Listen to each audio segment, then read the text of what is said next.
Hello guys, good morning. For today's video magluluto tayo ng nilagang baboy. Napakuluan ko na siya guys ng matagal kaya malambot na siya. So lagay na lang natin yung kamatis, sibuyas at saka yung sweet corn. Ayan.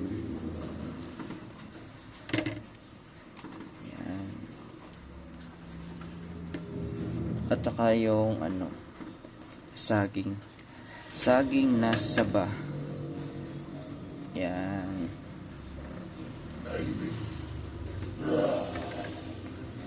Ayan, diba?